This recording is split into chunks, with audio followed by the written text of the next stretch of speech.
All right, this is question number 15, and they tell you in the triangle shown xz, so xz is 16 and yz here is 12.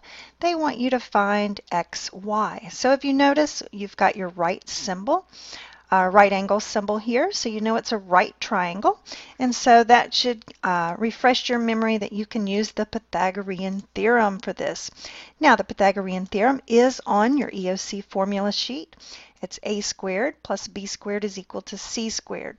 So keep in mind that the c squared is always opposite the right angle. So this is our hypotenuse. Just going to abbreviate here. This is our hypotenuse, and it is always your c. Okay? So now we're just going to plug in what we know. And it doesn't really matter which one you call a and b.